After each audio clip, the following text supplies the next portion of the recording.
Food for thought. Part 2. Food for thought.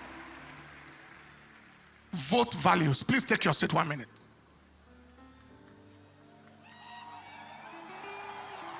At the heart of leadership is the heart for followership. A heart for people is the crux of leadership. Loving people is the foundation for leading people. Leadership expert John Maxwell said, people don't care what you know until they know that you care. Leaders must be touched by the plight of the people, because what touches you determines what and who you can touch.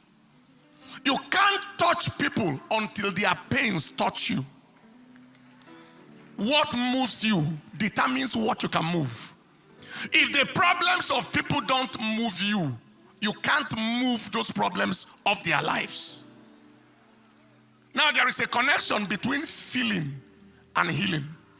What you feel determines what you can heal. The reason why there is no healing for the people in our land is because there is no feeling for the people and their problems. Today in our nation, we have leaders and aspiring leaders who have zero feeling, zero care, zero concern for the people and their challenges. They are neither touched nor moved by the challenges of the people. We have the terrible fuel situation, cash situation in the nation currently. It has elicited no concern from leadership or those aspiring to lead. I went on evangelism yesterday and people were asking me, can you give us some cash? That is on the evangelism field. We've seen videos of people who strip themselves naked in the banking halls looking for money. They are nowhere to be found in seasons of natural disaster or catastrophe in communities or regions of the country. The flood in Bayelsa the other day and all of that. You can't find them there. They have no heart, no empathy, no compassion to visit with refugees in IDP camps across the country. They have neither concern nor compassion to visit with victims of terrorist or banditry attacks in communities across the nation. No heart. They have neither enough sensitivity nor humaneness to speak out against the massive killings, kidnappings, banditry, terrorism perpetrated against innocent citizens of the country. Not a word of condemnation or action. Yet, they want to lead the country. Especially those whose tribesmen, and you know what I'm talking about, had severally accepted responsibility for various barbaric, disastrous, atrocious, and destructive activities in the country. The same ethnicity and tribe that is in power today. They intend to step into authority so that their people can continue destroying the nation from where they stop in the current administration. God forbid. Since their value for their people is usually higher than their value for the nation. The truth is today, many aspiring leaders have various reasons for their aspiration. There are those who want to bear the title of president by all means, since they have corruptly amassed enough wealth to last their generation for a lifetime.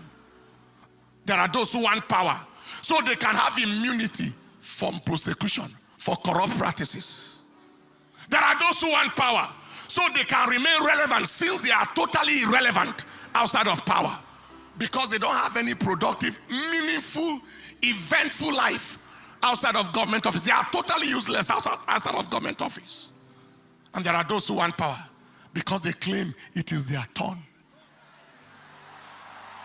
But it is their turn to do what? Their turn to continue ravaging and destroying the country from where the last person stopped. Not that they care for anybody. And then there are those who want power because they have perfected and they have been successful in the control, the manipulation, and the domination of both the people and the financial resources of their states for decades.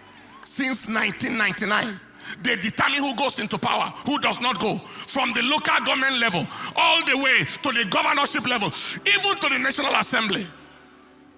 That is, they literally practically control both the people and the wealth of a state. They progressed to the control of their region to a great degree. And now they want to extend their control, manipulation, and domination to the whole nation. That devil is a liar. For the sake of clarity, please listen to this. The combination of control, manipulation, and domination is the definition of witchcraft. Control, manipulation, domination, that is witchcraft. Thus, having successfully bewitched and diabolically brought a whole state and to some extent a region under their control, they now want to extend that control to the entire nation. Somebody shout, God forbid. This explains why the people of a land or a territory will celebrate and glorify their exploiter and enslaver, that is witchcraft, functioning in docility like slaves who fell in love with their chains and became willful worshippers of their slave master. Only territorial bewitchment can explain that. Only territorial enchantment can explain that. Charm is working, witchcraft is working, a spell is in the air. But I stand with an apostolic and a prophetic mantle, and I say the charm has spoiled, the spell is broken, the yoke is broken, the state and the region is liberated. Friends, the above reasons are some of the reasons why some people aspire to get into power. They don't love anybody for any reason. That is why they want to get into power at any cost, including the flow of human blood and the loss of lives. That is why they will hire and arm thugs to fight, to kill, and do everything abominable on their behalf. There was a video where one of them was telling his supporters and followers to do whatever it takes to win the election. Do whatever it takes. That is whether people like it or not. Do whatever it takes. That devil is a liar. Before I conclude, I have this caution for the youth. Don't kill yourself for any wicked, evil, devilish politician. They are not worth your life. A couple of them are generational liabilities. Human disasters worse than natural disasters. You confirm yourself to be the most stupid and useless human entity on the earth if you allow yourself to be killed so that an evil, wicked, heartless, valueless man or woman will win an election. They don't deserve to contest at all. How much will they pay you to go and die the needless, useless, profitless death of a fool? And after you have died, who will spend the miserable blood money you were paid? Caution yourself. Caution your brothers. Caution your loved ones. Send the message to the grassroots. If you have any brother or relation who is a known thug, caution and counsel them against needless death. Because if the thug dies, nothing stops for the politician. They won't pause their activities for a second. They won't mourn. It won't be a part of their agenda for a microsecond. No condolence or empathy with the thug's family. It won't be different to them from the death of a fly. Be advised. If they think thuggery is good, let them employ their children.